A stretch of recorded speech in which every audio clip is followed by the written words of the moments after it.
Muito boa tarde a todos vocês que acompanham aqui o canal do Conde, a TV 247, começando mais uma entrevista. Hoje eu tenho aqui o prazer de entrevistar o economista Márcio Pockmann, presidente da Fundação Perseu Abramo, professor da Unicamp.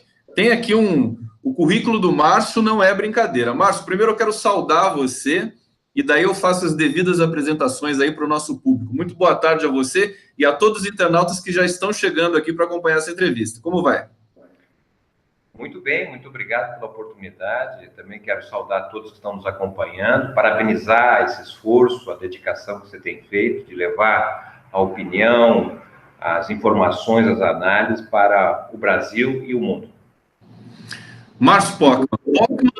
As pessoas chamam você de Pockmann e Pochmann, né? Qual que é o correto? Chamo de várias maneiras. Não me chamando de Pokémon. Esse é o Márcio Pockmann. É isso. Eu acho que é interessante porque você é um gentleman, todo mundo conhece você como um sujeito assim, extremamente polido, educado, e realmente conheço você pessoalmente. E agora os seus textos, eles são muito contundentes e muito fortes, né?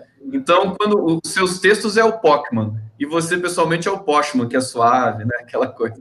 Querido, você tem publicado muitas coisas no seu Twitter, o seu Twitter ele bomba muito, você tem mais de 40 mil seguidores, eu tenho acompanhado lá, e eu queria começar hoje o nosso papo, queria que você comentasse alguns dos seus posts. Estamos, evidentemente, logo depois dessa celeuma, até falsa celeuma, em torno da celebração do golpe de 64, e você diz o seguinte aqui, né? Sem resolver as contas do passado, o presente segue vivido sem saber se o rumo futuro será autoritário ou democrático. País que transita de ditadura descrente do que passou, passa a poder repeti-lo com facilidade, ao contrário daquele que reviu, condenou e pacificou o seu futuro. Como é que você viu essa situação em torno aí desse vídeo, que inclusive foi com o dinheiro público, né, colocado aí nas redes do governo federal, comemorando, celebrando o golpe de 64? Bem, há analistas que buscaram interpretar experiências nacionais de transição de períodos autoritários para democráticos. E ali se percebe nessas avaliações de que transições autoritárias para democráticas, que de certa maneira passaram por uma análise, por uma, inclusive, avaliação, julgamento do que foi o período autoritário, né, que implicou, inclusive, identificar os erros cometidos e até levando à prisão daqueles que cometeram os equívocos, são países que, de certa maneira, consolidaram a democracia de forma mais aprofundada. Foi, de fato, uma transição mais difícil, porque implicou, inclusive, levar a um julgamento um período anterior de governo. Mas, por outro lado, o que se sabe é que qualquer tentativa de valorizar um período autoritário recebe de imediato uma reação muito contundente. Nós temos duas experiências no século passado de períodos autoritários. Um é o Estado Novo, de 1937 a 45, e outro o período militar, a ditadura civil-militar, de 64 a 85. As duas experiências são experiências que nós fizemos uma transição do autoritarismo para a democracia sem revisão, sem julgamento, de tal forma que o período autoritário, nos dois momentos, de certa maneira, se manteve praticamente sem nenhuma crítica mais contundente. E talvez por isso ajude a entender como o pensamento conservador, como há uma parte da sociedade que sauda, né, que valoriza o período autoritário, até porque o que se tem a respeito dos períodos autoritários é uma imagem que não é tão negativa, do ponto de vista do desempenho econômico, do ponto de vista da situação em que, com censura, né, os problemas não eram, de certa maneira, difundidos. Então, lamentavelmente, nós pertencemos àquele bloco de países que tem feito a transição para o autoritarismo, e o autoritarismo volta a se apresentar até com certo apoio popular, na medida em que não há esse posicionamento crítico. E, nesse sentido, 1964 ter sido apresentado novamente como foi por um governo de extrema-direita, não é uma certa tentativa de desmerecer o período democrático. Aliás, nesse sentido, o que nós estamos vendo quando se faz uma divisão entre a nova e a velha política, não é? A ideia da velha política é justamente o período democrático, onde a concentração, o acordo, as regras de convivência estão sendo muito mal vistas como sendo a nova política aquela que foi do regime autoritário. Eu não tenho um balanço, nós tivemos uma reunião aqui há pouco, mas as indicações que nós temos é que foi derrotada essa visão saudosista do golpe pelas manifestações, pela presença de muitas pessoas nas ruas, não é? Defendendo justamente a democracia. O balanço é exatamente esse, quer dizer, prevaleceu a visão de que o período foi um período que não é para ser esquecido, mas é para ser devidamente significado como um período de trevas, né, do Brasil, como você bem colocou aí. Bom, eu não fiz as apresentações gerais aqui do Márcio Hochmann, eu vou apenas dizer que ele teve, que o seu currículo é muito extenso, né, Márcio? Então, passagens pelo SEBRAE, Fiesp, DIESE, pela Organização Internacional do Trabalho, OIT, Unicef, CEPAL também, né, o Fundo das Nações Unidas para a Infância, a Comissão Econômica da América Latina. Foi presidente do IPEA, de 2010 a 2012, e professor da Unicamp e presidente da Fundação Perseu Abramo. A gente pode começar as questões sobre economia, Márcio, trazendo também mais um tweet seu, esse último que você colocou, justamente porque nós temos aí a ameaça de termos uma devastação das nossas relações comerciais em função dessas atitudes do governo. Por exemplo, o Bolsonaro está nesse momento em Israel, e nós já temos informações de que os países árabes querem chamar para conversar sobre a importação de carnes, que é um setor no Brasil que gera muitos empregos, e eu queria que você comentasse um pouco essa situação, né? Essa talvez irresponsabilidade do governo em privilegiar certas conexões políticas em detrimento de uma soberania nacional do ponto de vista comercial. Muito bem. Bem, podemos começar, então, chamando a atenção para a proximidade dos 100 primeiros dias do governo Bolsonaro. E o que nós temos nesses quase 100 primeiros dias? Em primeiro lugar, não é, um governo com enorme dificuldade de diálogo com a sociedade e, sobretudo, com o Congresso Nacional. Talvez, em comparação com os outros presidentes, esse seja o governo com praticamente nenhuma aprovação no Congresso Nacional, em termos de medidas que tivessem alguma repercussão do ponto de vista do programa de governo, que em tese teria defendido, ou em ações voltadas para enfrentar os problemas da sociedade. Então, é um governo sem diálogo, nesse sentido, um governo com baixa capacidade de promover mudanças no país. Em segundo lugar, o que nós estamos percebendo nesses quase 100 primeiros dias é um governo sem capacidade de resolver os problemas econômicos e sociais do país. Não é? Já uma consolidação de análise em relação ao fato que teremos um ano de 2019 possivelmente pior do que fora o ano de 2018, aquele deixado pelo presidente Temer. Então, é um governo com incapacidade de responder às questões econômicas, há um agravamento crescente do quadro social, com o aumento do desemprego, o problema da precarização, a questão do desemprego e sem horizontes para a juventude.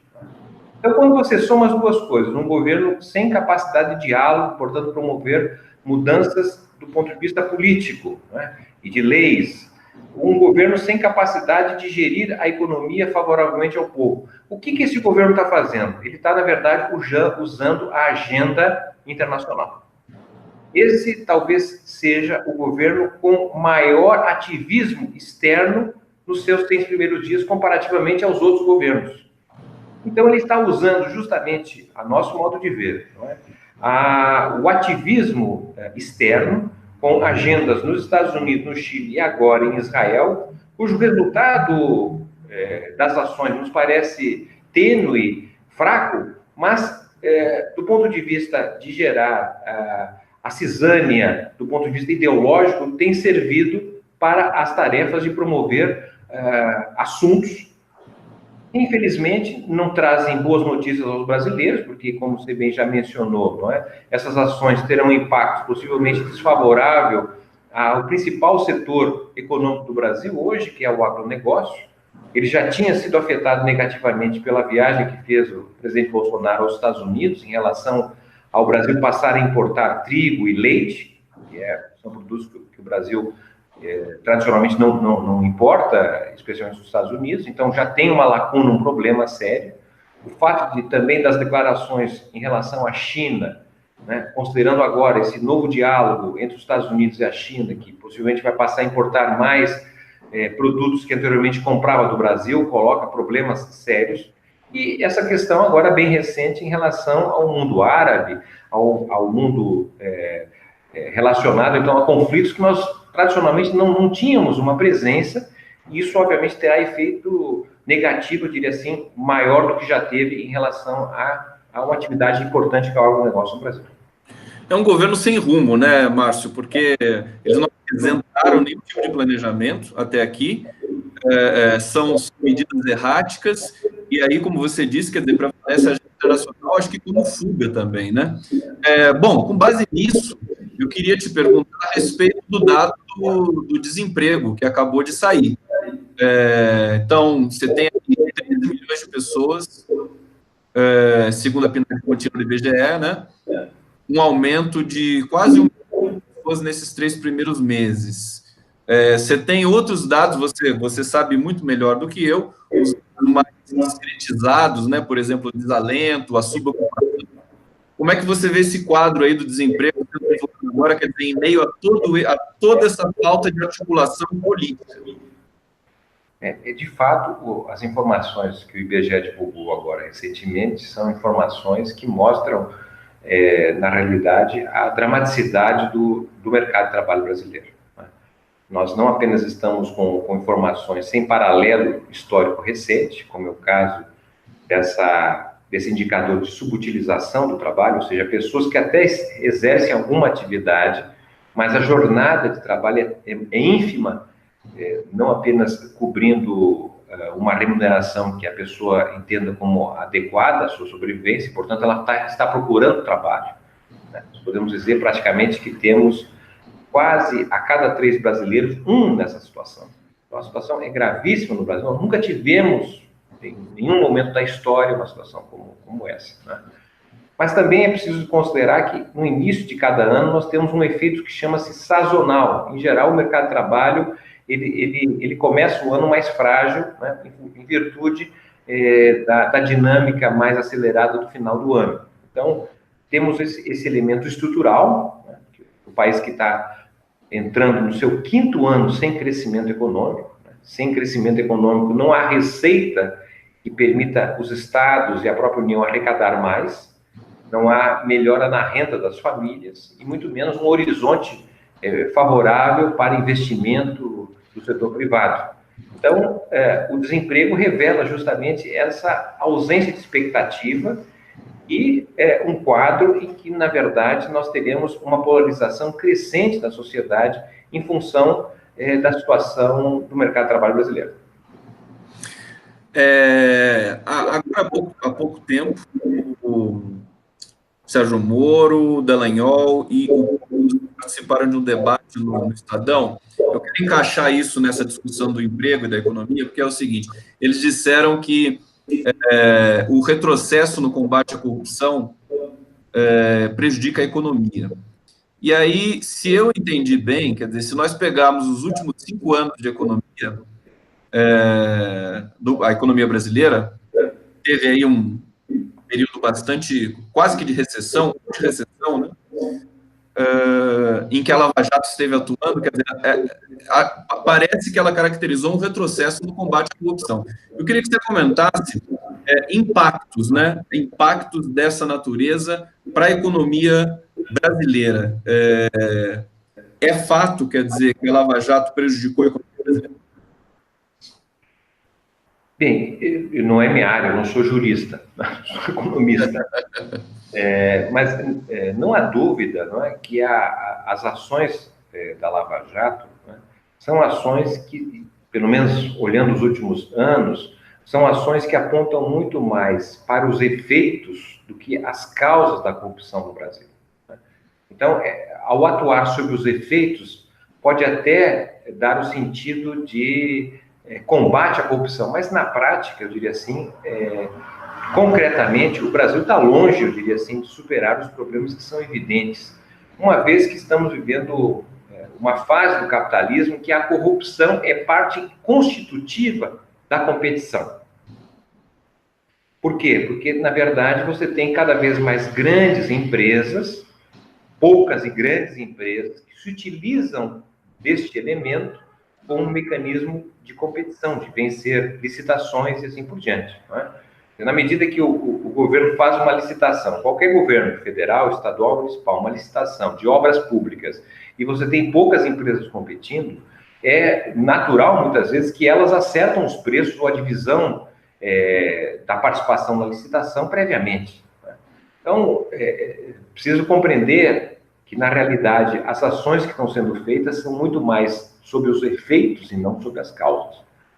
Ao mesmo tempo, me parece que as ações da Lava Jato foram ações que não conseguiram, na verdade, separar, não é, a natureza individual, pessoal, da institucional. Não é? Ou seja, não existe, no modo de ver, posso estar equivocado, instituição corrupta, empresa corrupta. Né? A corrupção nem a tipificação, né? A tipificação também não existe, né? Sim, a corrupção é feita por pessoas. Né? Então, quando a gente olha o quadro internacional, nós temos vários exemplos de grandes empresas conhecidas, reconhecidas, que praticaram corrupção. Não é? No setor automobilístico, o caso da Volkswagen, por exemplo, nos Estados Unidos, não é? O caso da Samsung na Coreia, ou seja, a corrupção faz parte da prática da competição. Então, uma vez identificado, o que ocorre? Passa a se coibir justamente aqueles que cometeram o erro, mas são pessoas, personalidades, geralmente diretores da empresa, presidente da empresa, ao rigor da legislação, eles respondem, não é, ao o que foi cometido de equivocado, mas a empresa não é afetada. A Volkswagen não foi afetada por problemas de corrupção que foram identificados sob responsabilidade de diretores ou membros dessa empresa. A Samsung é a mesma coisa, para citar poucos casos. Né? Então, no caso, aqui no Brasil, que nós observamos, na verdade, que quem foi afetado fundamentalmente foi a empresa. Né? Então, e o trabalhador, né?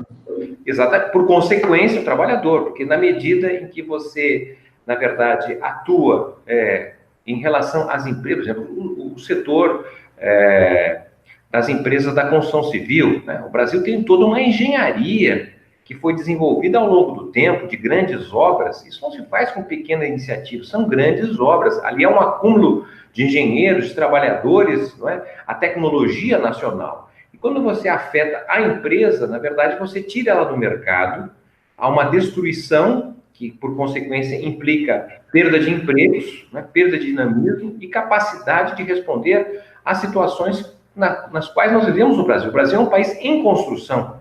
Né? Nós precisaremos revigorar a nossa infraestrutura, e se nós não tivermos essas empresas, não é? Com quem nós podemos contar? Com empresas estrangeiras. Né? Então, eu diria assim, a percepção que tenho é que a Lava Jato atuou mais nas consequências do que nas causas, e quando tratou justamente da corrupção identificada, terminou por prejudicar a imagem da empresa, trazendo por consequências efeitos encadeados sobre o emprego e sobre a atividade econômica propriamente dita. Perfeitamente. Marcos Postman, eu quero falar com você também sobre a Previdência, mas antes disso, eu queria que você comentasse um pouco o dado do crescimento. E aí também nós tivemos esse dado divulgado há um mês pelo IBGE, né? Teve 1,1% em 2018, mesmo índice de 2017. Então, a gente eu queria que você explicasse um pouco, porque eu também não entendo muito bem como é que a gente corrige esse percurso da economia no Brasil e fazer realmente valer, quer dizer, você vai crescer em cima do quê? Para voltar enfim, a ter realmente crescimento econômico. Então, a gente vinha de duas quedas, 2015 e 16, 3,8, 3,6, quedas fortes. Em 2013, nós tínhamos crescido 2,3%, 12, 0,9%, 11, 2,7%, e aquele crescimento cinematográfico de 2010, né, 7,5%. Então, pergunta que eu faço para você, crescer 1,1% em relação a quê? E aí, especificando um pouco melhor, a pergunta é, precisaremos crescer para voltar ao PIB de 2010 corrigido pela inflação? Essa pergunta cabe? Quer dizer, o que está acontecendo na economia brasileira? Nós tivemos uma queda muito grande e agora a gente não consegue sair do lugar. Nós retrocedemos, o PIB brasileiro retrocedeu concretamente? Exatamente. Depois de nós termos caído para quase 8%, somando os anos 2015 e 2016, o Brasil cresceu 2%, 2,2%. Então, nós estamos com um nível de atividade, não é, abaixo do ano de 2014, em torno de 5 a 6 pontos percentuais. Então, é problemático isso, porque nós nunca tivemos na história do capitalismo brasileiro, desde a década de 1880, nenhum momento em que nós tenhamos ficado por tanto tempo sem crescimento econômico. Né?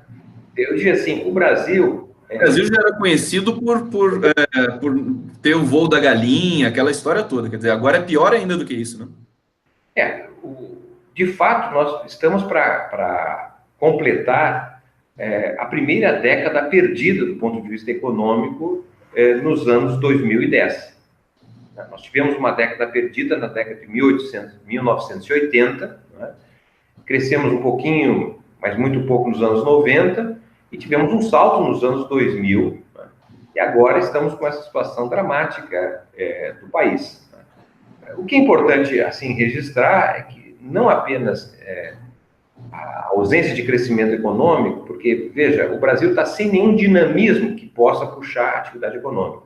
Esse crescimento que ocorreu em 2017 e 2018 foi um crescimento puxado pelo setor externo. E, obviamente, o setor externo cresceu não estimulado pela política econômica, ele cresceu porque tinha mercado para comprar os produtos internos do Brasil, produzidos no Brasil, não é? E alguma coisa relacionada a serviços, mas o Brasil não tem dinamismo, não tem uma base industrial. Nós estamos hoje com uma indústria que é mais relativamente o que era a participação da indústria na década de 1910. Né? Então, o Brasil tem 1910. Do ponto de vista da participação da indústria no PIB. Né? Estamos vivendo, portanto, um movimento de desindustrialização, e há já aqueles que acreditam que nem será mais possível uma reindustrialização do país, porque como nós estamos, na verdade, com o país parado, não é? E, ao mesmo tempo, o mundo vem se renovando do ponto de vista tecnológico, a possibilidade de nós voltarmos a ter uma base industrial fica cada vez mais distante na medida que você vai perdendo como referência as inovações tecnológicas. Mas isso é gravíssimo, porque somos um país cuja a trajetória tem 3 características importantes. Uma é um país com uma forte presença autoritária, né, que tem a ver com a nossa raiz escravista, né? Qualquer possibilidade de democratização encontra sempre por parte das elites uma reação de forma autoritária. A segunda característica é uma espécie de misticismo que tem a sociedade brasileira, de conviver com as dificuldades, não é? Buscando, de outra forma, a reação ao próprio autoritarismo. E a terceira característica nossa é uma sociedade que se mantém de pé através do crescimento econômico. É por isso que, de maneira geral, nós sempre somos um país com forte crescimento econômico. Sinal recente é que, infelizmente, nem crescimento econômico nós temos, não é? E há, infelizmente, também aí raízes autoritárias se manifestando. De tal forma que nós estamos vivendo, assim, eu diria assim, um momento fundamental, porque os próximos anos dependerão das decisões tomadas nessa década. Nós temos uma tempestade perfeita, quer dizer, o fim do Ministério do Trabalho, essa ação internacional do governo que, na verdade, em vez de render frutos, rende prejuízos para o país. Um momento de... Eu quero falar um pouco também de como a política foi deletéria, aquele momento de muita conflagração depois da recondução da Dilma Rousseff, em 2015, como isso prejudicou a economia também. Antes de chegar nesses temas, Márcio Pockmann, eu quero ler aqui algumas perguntas dos nossos internautas aqui que estão acompanhando a entrevista. Então, o Alcinei está perguntando assim, como estudioso do mundo do trabalho, quais foram as primeiras medidas do governo Bolsonaro de ataque ao mundo sindical que podemos reverter no futuro e as que serão de difícil reversão? Você acabou de fazer um artigo sobre isso, né? Sobre justamente esse ataque aí à representação sindical, etc., que faz parte do setor do trabalho consagrado e consolidado aí no mundo todo. Você quer que eu repita a pergunta? Não, entendi. Você pegou? Bem, na verdade, nós estamos vivendo os efeitos de decisões tomadas no governo Temer, né, que aprovou uma reforma trabalhista e, ao mesmo tempo, uma legislação que ampliou, praticamente universalizou a terceirização dos contratos. Então, essas medidas tomadas no governo Temer praticamente inviabilizam a sustentabilidade da Previdência Social, no modelo que nós temos hoje. Por quê? Porque os próprios dados da realidade estão apontando. O que cresce do ponto de vista da ocupação são os empregos assalariados sem carteira, portanto, não contribuem para a Previdência, e, de outro lado, os trabalhadores por conta própria ou trabalhadores em contratos de personalidade jurídica, os famosos PJs. Todos esses praticamente não contribuem para a Previdência Pública. Então, mantido essa situação para os próximos anos, né, o que nós vamos ter é pessoas utilizando a Previdência, mas sem haver financiamento em função da reforma trabalhista e a terceirização aprovada no governo Temer.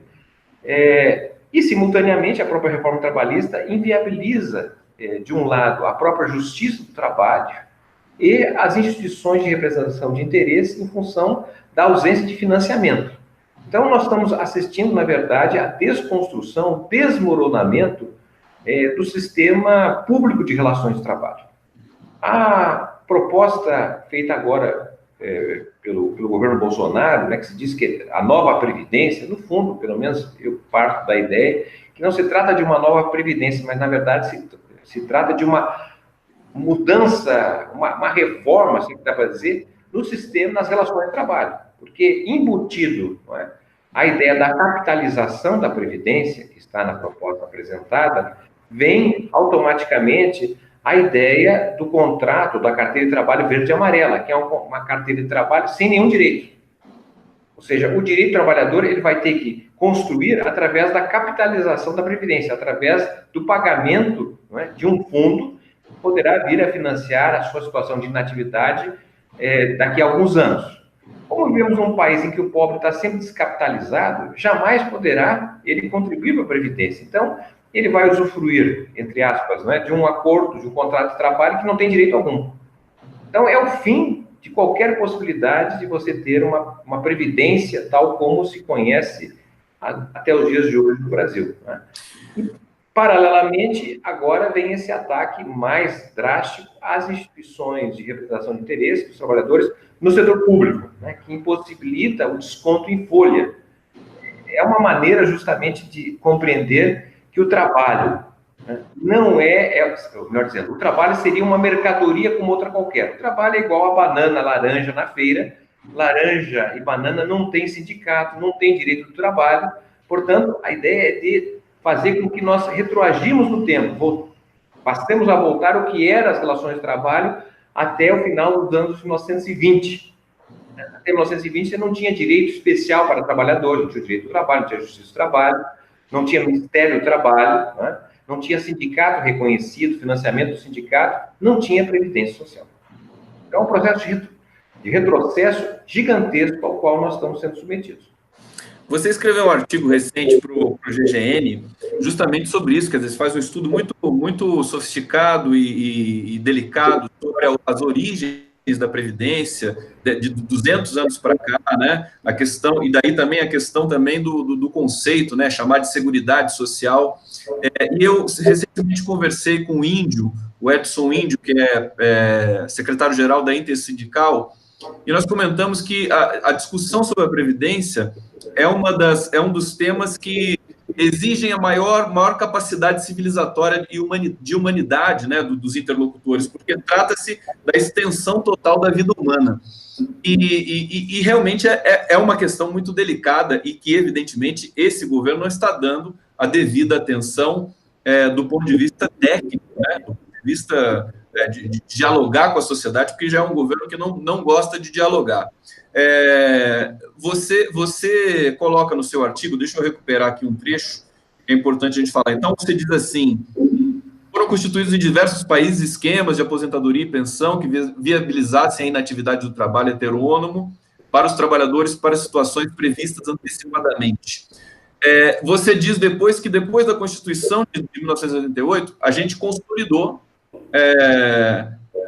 outras participações nessa previdência das patronais, e que, a rigor, o que o Bolsonaro pretende, que esse governo pretende, quase que digamos, o império patronal, né? Você não tem mais o trabalhador ali mantendo seus direitos.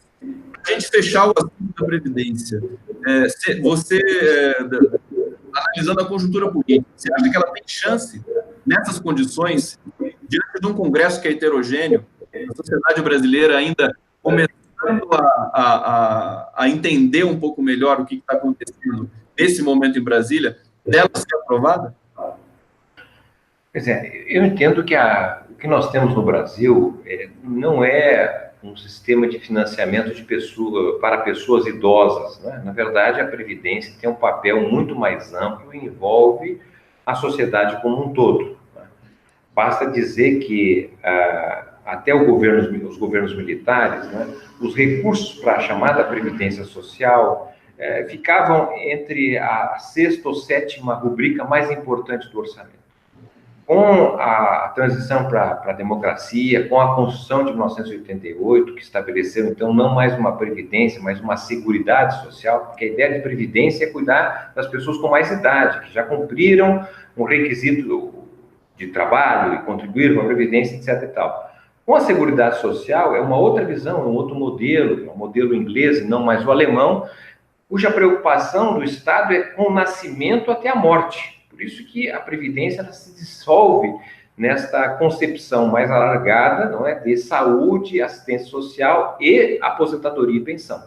Por isso que é uma amarração muito mais ampla e entendo que é uma reação social muito, muito forte. Não é? As pesquisas que temos feito, inclusive, praticamente a metade da população é contra qualquer alteração. E outras até aceitam alguma alteração, mas que seja enfrentamento da desigualdade, dos privilégios que existam, mas não o que está em jogo hoje não é uma reforma da Previdência, na verdade é o fim do que nós temos hoje para ser substituído por um regime de capitalização que não tem dado certo em nenhum país. Até a Organização Internacional do Trabalho fez um levantamento de 1980 para cá com os países que fizeram reformas e caminharam a sua Previdência para os modelos de capitalização.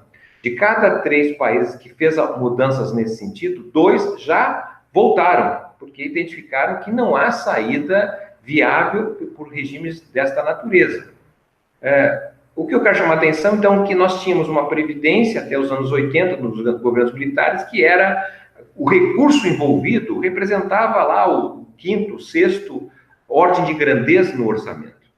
Com a Constituição de 1988, com a Seguridade Social, a Previdência passou a responder pela 2ª maior quantia de recursos. A primeira, nos anos 90, era um pagamento de juros. A segunda, o sistema previdenciário.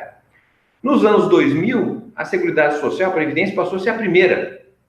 Então, o que nós estamos tendo no Brasil, na verdade, é uma disputa, um conflito em torno do orçamento, cujo objetivo é desmontar a Previdência, reduzir os recursos comprometidos para viabilizar, possivelmente, uma maior longevidade aos ganhos financeiros, como nós temos no Brasil, né, responsável por toda a ideia do rentismo, pela alta taxa de juros que se paga no Brasil. Então, o desmonte da Previdência tende a servir muito mais, não é, aos ricos, e o que nós estamos percebendo pela proposta apresentada por Bolsonaro visa justamente tirar recursos dos mais pobres, através dos benefícios de prestação continuada, através da postergação do acesso à aposentadoria. Então, é uma penalização gravíssima aos mais pobres. O que me parece um processo suicida, né? Porque uma sociedade não vai resistir muito tempo com esse tipo de política de arroxo, quer dizer, até para os trabalhadores já precarizados e ainda mais para os aposentados, os futuros aposentados que terão muita dificuldade de se aposentar. Muita gente aqui está reclamando comigo, Márcio, que eu não estou fazendo as perguntas dos internautas, mas eu tenho que ter muita atenção ao que você está falando aqui e vou tentar fazer mais uma pergunta aqui do Júlio César Ribeiro Pereira. Na verdade, eles estão fazendo perguntas que estão totalmente conectadas aqui com o nosso tema, né? Júlio César pergunta o seguinte: e a reforma? Fale com dados e números. E a sinergia da aposentadoria, que desdobra em impostos e bem-estar social? Eu acho que o Pockmann já falou sobre isso, né? Você quer comentar, Márcio? Não, de fato, essa é uma questão muito importante, que olhar o filme e não a fotografia. Não é? Quando o ministro da Economia diz que a reforma sendo realizada implicará uma economia de mais de R$1 trilhão, isso significa menos recurso no bolso do trabalhador, e com menos recurso no bolso do trabalhador terá menos consumo, né? Então terá um impacto, evidentemente, nas atividades econômicas e que possivelmente comprometerão, inclusive, a possibilidade de abertura de emprego. E, obviamente, quando nós falamos de consumo, estamos falando de arrecadação também, porque, obviamente, cada produto tem um certo imposto ali inserido. Então, essa conta realmente não fecha. Na realidade, está correto, porque a Previdência Social ela tem um papel importantíssimo em vários municípios, sobretudo os municípios com menos dinâmica, não é? Porque o que garante ali o consumo e a própria arrecadação tem a ver com as transferências previdenciárias. E aí a gente cai um pouco na questão do neoliberalismo, né? Você escreve sobre isso também, a gente percebe que no neoliberalismo existe uma história, né, de querer resolver as coisas assim, de maneira muito chapada. E aí eu queria te perguntar justamente sobre 2015, que também tem um artigo seu em que você fala de uma opção por recessão, contraindo crédito, cortando gastos e elevando juros. E você discorda, evidentemente, dessa opção, que, segundo você, foi tomada ali na atual gestão Temer e no final do governo Dilma também. E aí, Márcio, eu gostaria que você comentasse o seguinte: uma coisa que o Haddad sempre fala é que a situação política, naquele momento, ela foi determinante para a conflagração também no campo técnico-econômico. E ele cita até algumas pesquisas do mercado financeiro. A situação política, a tensão, o Eduardo Cunha fazendo pautas-bomba, não votando praticamente nada que o governo queria ali no Congresso, uma situação de uma crise muito grande política, e isso eventualmente abalou e determinou algumas decisões que foram tomadas, que eu acho que, dentre elas, a nomeação do Joaquim Levy para o Ministério da Fazenda. Eu costumo dizer que falar depois é fácil, mas naquele momento conflagrado, o governo, você acha que o governo tinha condições de dar uma resposta como aquela resposta que o Lula deu na crise, por exemplo, de 2008, e ele impediu a crise de chegar no Brasil aqui, evidentemente com toda a equipe, fazendo aí uma política anticíclica, se eu não estou enganado. Você pode explicar um pouquinho para a gente isso? Certamente nós compreendemos melhor o que nós estamos vivendo hoje quando a gente volta para trás para tentar analisar o que ocorreu, né? Quanto mais o tempo nos afasta, melhor a gente ter condições de analisar, porque quando você está muito próximo, você está contaminado pelos aspectos que você, de alguma forma, foi impactado, né? Então, eu entendo que há uma sucessão de crises que nos levaram à situação que hoje nós estamos vivendo, né? Então, eu começaria dizendo, concordo plenamente, que o que ocorreu em 2014 foi uma crise política que surgiu quando uma parte da oposição não aceitou o resultado eleitoral, né? Ou seja, o componente fundamental da transição da ditadura para a democracia foi que todos todos os partidos, a liberdade partidária, levaria os partidos participarem do processo eleitoral e, uma vez encerrado o resultado eleitoral, todos os partidos aceitariam o resultado. Não é? Isso que fez com que, por exemplo, o presidente Lula perdesse 3 eleições e, uma vez sendo derrotado, voltava ao seguinte: olha, nós perdemos por erros nossos. Certo? Nós temos aqui foi importantíssimo o reconhecimento daquelas 3 derrotas para a democracia e para os governos que naquele momento venceram, né? É uma coisa que as pessoas não costumam falar, mas que bom que você está dizendo isso agora também para a gente, né? Não, exatamente. O PT, o Lula, enfim, aceitaram o resultado. Podiam questionar um outro resultado, mas na verdade aceitaram. Isso faz parte da democracia. Você participa e aceita o resultado. Acontece que em 2014 não se aceitou o resultado. Uma parte dos resultados não aceitou o resultado e levou, na verdade, a campanha para o ano 2015. Né? Então, o que aconteceu é que esta crise política, não é, ela, na verdade, transbordou para uma crise econômica, certo? E esta crise econômica contaminou o tecido social, ou seja, nós geramos uma crise social. E hoje estamos vivendo uma crise institucional. Então, uma espécie de dominó. Você dominou a política, econômica, social e institucional. Bom, é claro que a decisão, a crise econômica, em grande medida, tem a ver com as decisões tomadas no pleno governo da presidenta Dilma, que estava, evidentemente, impactada, não é, pelas reações no parlamento. Né? O presidente da Câmara, não é, tinha uma ação contrária à presidenta Dilma. Mas eu acredito que, na verdade, a tentativa que a presidenta Dilma fez de compor com a direita e, portanto, abrir mão, não é, do Ministério da Fazenda, seria justamente aquela ideia para dividir a direita e buscar, na verdade, uma maioria para se contrapor no Congresso ou na Câmara. O fato concreto é que esta decisão, não é, terminou se revelando posteriormente no resultado inverso, ou seja, ela não conseguiu ampliar para o centro-direita, como perdeu parte da base da esquerda por força das medidas econômicas tomadas.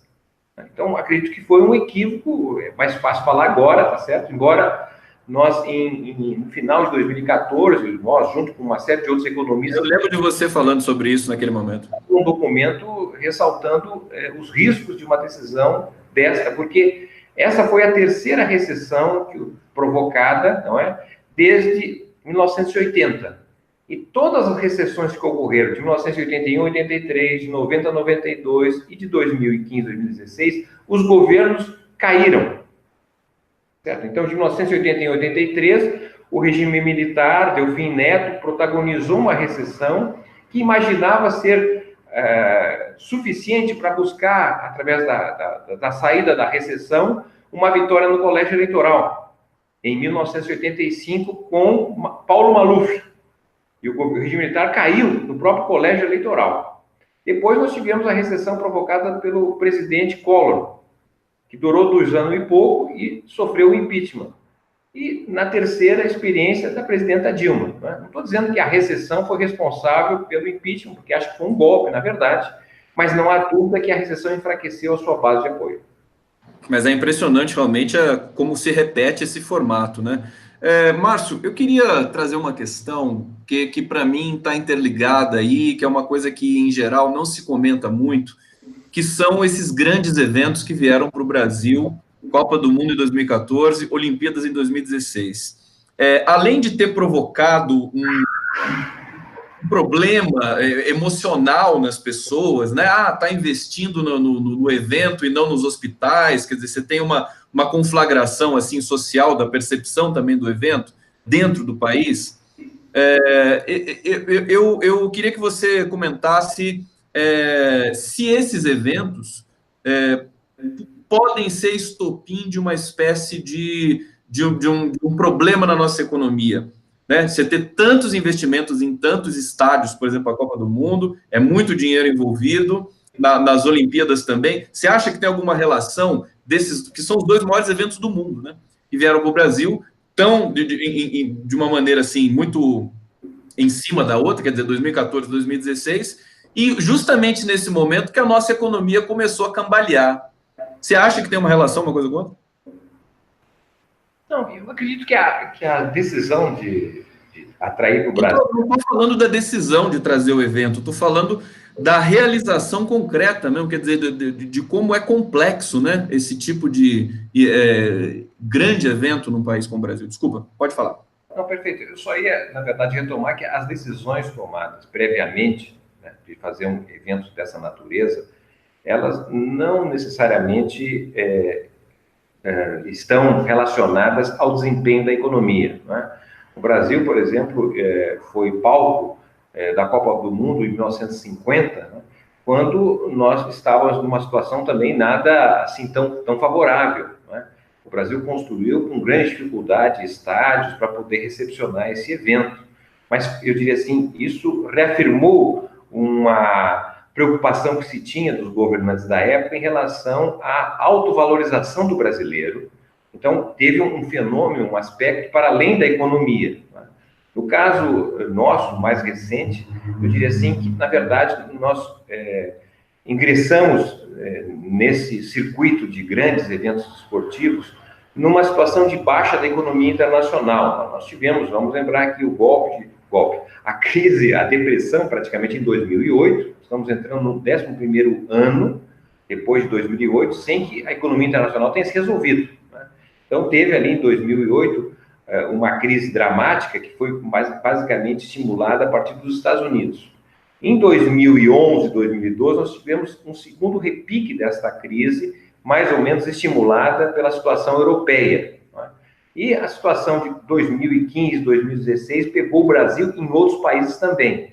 Então, infelizmente, houve uma coincidência desfavorável em relação ao esforço que o Brasil fez para poder cumprir, não é, a decisão de participar desses grandes eventos esportivos, com uma situação da economia já, de certa maneira, comprometida pelo quadro internacional. Bom, para falar um pouco mais da Previdência de novo, eu queria perguntar o seguinte para você, Márcio. Você participou do programa de governo que foi do Lula, depois do Haddad, né? Não sei se toda a questão econômica ficou sob seu escopo, sua alçada, mas eu queria saber se tinha ali uma proposta para a Previdência. Se tinha, não me lembro se você tinha colocado ali no programa de governo uma solução, digamos assim, porque parece que é uma demanda de sempre, de muitos anos aqui no Brasil, dos últimos 20 anos, que se tem algum tipo de reforma nesse setor. Você pode dizer para a gente alguma coisa sobre isso? Sim, como exemplo, foi uma honra participar da coordenação desse programa. Eu identifico como sendo o programa mais avançado que o Partido dos Trabalhadores conseguiu constituir, né? Tem um elemento essencial que jamais havia feito parte dos programas anteriores, que é a concepção de uma transição ecológica, que para nós foi muito importante conseguir avançar dentro desse propósito. E no que diz respeito, era um programa com 4 grandes eixos, né? Mas havia o eixo da questão do desenvolvimento econômico nacional, partindo inclusive do pressuposto que uma superação da situação brasileira exigia não apenas um plano emergencial para a problemática do desemprego, da situação econômica que já estava posta no ano passado, mas também uma grande articulação no continente sul-americano, porque de alguma forma não é só o Brasil que está vivendo um quadro desfavorável, mas também a América Latina, né? Um país em situação até pior que o Brasil, infelizmente. No quesito tema da aposentadoria e pensão, né, vamos chamar a atenção ao seguinte: se o Brasil não tivesse tido a recessão e esse desempenho medíocre que vem tendo, ou seja, se o Brasil tivesse crescido 2%, 3% ao ano em média, nós não teríamos nenhum problema fiscal, muito menos previdenciário. Ou seja, há um diagnóstico, né, que a questão da previdência no Brasil está relacionada ao baixo desempenho da economia. Uma economia, não é, que emprega alguma coisa em torno de 40% dos trabalhadores em regime de contribuição à Previdência, é uma economia que, de certa maneira, aproveita pouco o potencial que a Previdência Social tem. Se nós tivéssemos 93 milhões de trabalhadores com carteira assinada contribuindo à Previdência, nós não teríamos problemas que temos hoje. Então, na verdade, a Previdência, ela resulta da má formação do mercado de trabalho, da situação, inclusive, que se generaliza no Brasil, por condições ocupacionais em que não permite as pessoas contribuir para a Previdência. Nós ressaltamos, isso foi inclusive uma orientação que o próprio presidente Lula nos deu, que o tema da Previdência não estaria na questão econômica, porque nós, entenderíamos que seria justamente uma questão de enfrentamento da desigualdade que ela provoca. Nesse sentido, então, o nosso enfrentamento não era para reformar a Previdência, mas, na realidade, dar um tom de maior igualdade, enfrentando justamente as diferenciações que determinados segmentos possuem, né? Até porque o próprio presidente Lula, a própria presidenta Dilma já haviam feito mudanças cujo objetivo era aperfeiçoar o sistema de aposentadoria e pensão e não torná-lo mais distante da população. Perfeitamente. Márcio, no programa de governo também tem um conceito que ele está presente em todo... Eu concordo com você que esse programa é uma das obras-primas, assim, acho que ele deve estar vivo nesse momento também, porque a campanha do Haddad, a campanha do PT, tentou apresentar um programa para o país e o adversário não apresentou absolutamente nada, e a população brasileira, nesse momento, está se dando conta disso, haja vista a queda de popularidade que está acontecendo aí do governo. Tem um elemento nesse programa de governo que é a progressividade. O Haddad gostava de falar muito disso também, eu acho muito interessante, queria que você explicasse um pouco isso, porque isso parece que era um protocolo virtuoso para o sistema bancário, para as questões dos leilões, das licitações do governo. Explica para a gente o que é a progressividade, como é que ele apareceu nessa discussão para a confecção do programa. Nós tínhamos como princípio termos uma economia que não implicaria aumento na carga tributária em relação ao PIB. Nós não trabalhamos com aumento da tributação, mas, sobretudo, uma mudança na composição da arrecadação. Porque, no Brasil, infelizmente, não é, parte significativa dos recursos vem justamente da população com menor nível de renda. Basta dizer que quem recebe no Brasil até 2 salários mínimos chega a comprometer próximo de 40% de tudo que ganha na forma de impostos. Por quê? Impostos, taxas e contribuições estão embutidos nos preços de bens e serviços que mais oneram os mais pobres, não é? Então, a perspectiva ali apresentada era justamente esta da progressividade. Quem mais ganha, mais paga. E, nesse sentido, então, uma mudança da tributação, como, por exemplo, a isenção de tributos para quem recebe até 5 salários mínimos, especialmente no âmbito do imposto de renda. Agora, se a gente trabalhávamos com a ideia de que não haveria aumento da carga tributária, se você reduz os impostos sobre os mais pobres, seria absolutamente necessário aumentar os impostos sobre os mais ricos. Infelizmente, no Brasil, lucros e dividendos não têm a contribuição. Até 1994, nós tínhamos tributação sobre lucros e dividendos, e depois disso houve a reforma do governo Fernando Henrique, que suavizou sobre os mais ricos. Então, precisaria retomar esta forma de tributação. Então, de tal forma que não aumentaria a carga, o peso dos impostos no Brasil, mas mudaríamos a sua composição. Quem ganha mais vai pagar um pouco mais, quem ganha menos vai pagar um pouco menos. Agora, tinha um dispositivo também para o crédito bancário, né? Dessa questão da progressividade, que era muito interessante também, né? Você pode comentar esse? Sim. Nós tínhamos alguns tributos que não tinham por objetivo a arrecadação, mas a regulação, né? Como, por exemplo, tributos sobre setores que oneram o meio ambiente, suavizando o imposto de setores que oneram menos o meio ambiente. Também dentro da progressividade. Exatamente. Não é? A questão também da tributação sobre os produtos de exportação do agronegócio, né? Nós temos uma instabilidade cambial, quando se exporta muito, entra muito dólares, valoriza a moeda. Então, a ideia era tributar um valor que permitisse constituir um fundo para evitar a instabilidade dos preços internacionais e afetando a economia.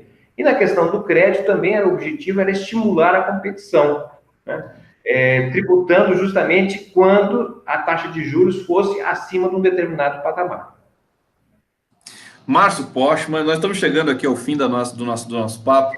Vou fazer uma última questão, vou explorar você mais um pouquinho. Peraí.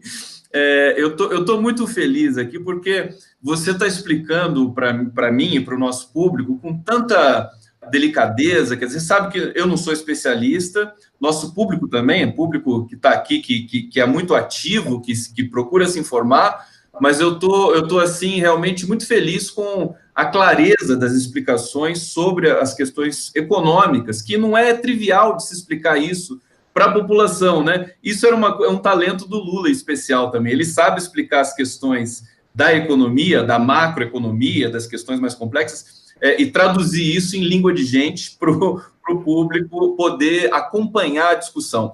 Eu queria fazer uma última pergunta para você. Você tem dito, né, que a PEC 95, a reforma trabalhista, o fim do Ministério do Trabalho, quer dizer, toda essa nuvem de gafanhoto aí que tomou conta do nosso processo político nos últimos anos, de uma certa maneira, isso deveria ser discutido no primeiro momento em que a democracia fosse plenamente restaurada no Brasil. E aí, eu gostaria de fazer uma pergunta, fazendo uma metáfora aqui com a questão da tecnologia, né? Qual é esse ponto de restauração econômico-social? E a metáfora é a seguinte, né? Quando a gente vai formatar um computador, ele te dá a opção assim, né? Escolha um ponto de restauração para você não perder tudo que você construiu na sua experiência com aquela máquina, com aquele dispositivo. Qual seria esse ponto de restauração para o Brasil? Quer dizer, nós temos de fazer... Você acha que é viável o referendo, plebiscito, num futuro não distante? Isso pode ser jogado para a sociedade, por exemplo, para discutir a PEC de gastos? Você diz nos seus artigos que com a PEC de gastos, realmente não dá para se fazer basicamente nada no país mais. É por isso que a situação está tão conflagrada também, nesse momento, em torno da discussão econômica e política. O que você prognostica nesse sentido? Márcio Postman. Gustavo, você é muito generoso nas suas afirmações aí em relação ao nosso diálogo, que está muito, muito positivo. Eu começo dizendo o seguinte: eu tenho uma visão assim, otimista acerca do Brasil, porque parto do pressuposto que nós estamos vivendo um terceiro momento histórico decisivo do país. Um primeiro momento histórico foi justamente a década de 1880, né, que fez com que o Brasil abandonasse um modelo arcaico de escravidão, né, e, na verdade, ingressasse no próprio capitalismo, mas, obviamente, isso não foi feito de uma forma tão simples como, por exemplo, desejavam os abolicionistas, né? Rui Barbosa, entre outros autores ali fundamentais, imaginavam uma outra saída da escravidão, né, que incorporasse os ex-escravos na sociedade, com a abertura de escolas, não é? Com distribuição de terras. Infelizmente, isso não foi possível. Teve um projeto de branqueamento, não é? Que excluiu os negros e assim por diante. Mas a década de 1880 ela é chave para entender o Brasil, né? O Brasil, a partir dali. Um segundo momento histórico fundamental do Brasil foi a década de 1930, né? Chamada Revolução de 1930, o projeto dos tenentistas, não é? Era um sonho de Brasil muito diferente. Por exemplo, se a gente pegar Oswaldo Aranha, que foi até lembrado agora em função da Constituição do Estado de Israel, mas ele foi o presidente do Clube 3 de Outubro. Em 1932, tinha lá um projeto de Brasil, que diz o seguinte: olha, por exemplo, o Brasil é um país capitalista, o lucro, não é, deve ser valorizado, mas para isso ele precisa ser tributado. Nós estamos hoje, em 2019, o lucro no Brasil não é tributado, não é? Ali falava também, em 1932, não é, que a propriedade da terra tem que ser respeitada, mas ela tem que cumprir uma função social. E nós temos hoje, infelizmente, uma parte do Brasil que não cumpre a função social. Então, o que eu quero chamar a atenção é que a década de 1930 foi um momento decisivo que permitiu sair da sociedade agrária e construir um projeto urbano industrial. Com os problemas, mas de toda maneira é uma década decisiva. O Brasil, a partir de 30, é outro país, que nada tem a ver com o Brasil pré-30.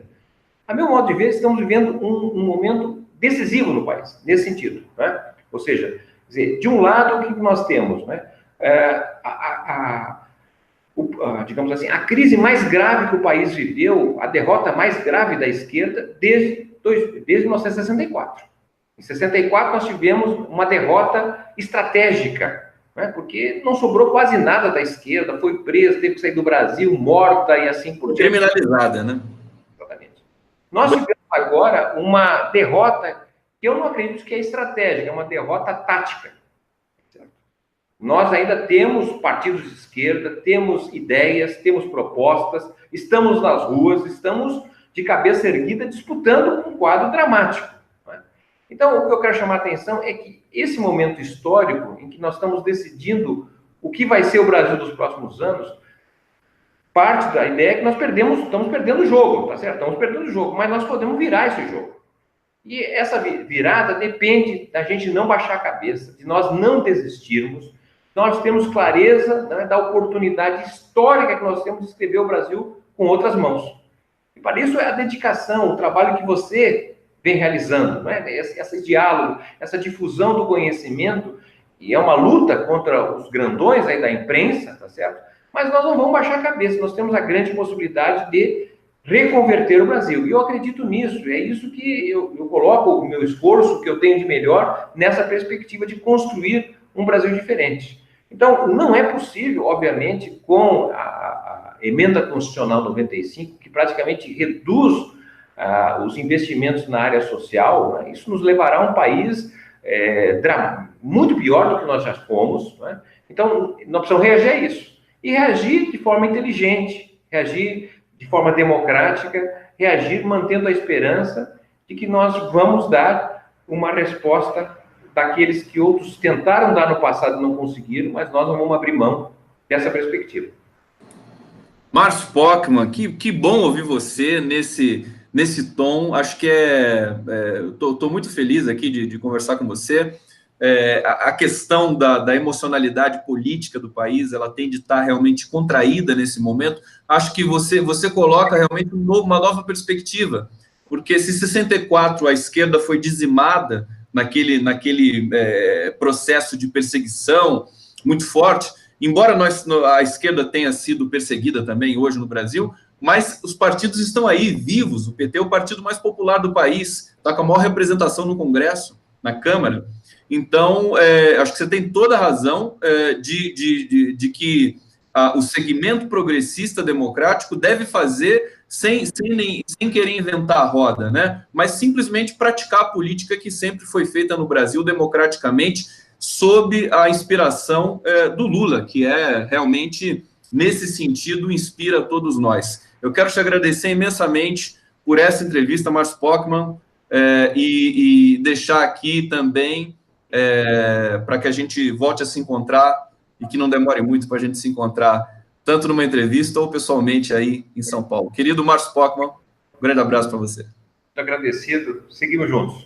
Um grande abraço. Seguimos juntos. Um abraço, obrigado por acompanhar aqui a entrevista no canal do Conde. Essa entrevista vai ser retransmitida pela TV 247 às 22 horas hoje, e eu quero deixar aqui um abraço para todos vocês e até a próxima. Valeu!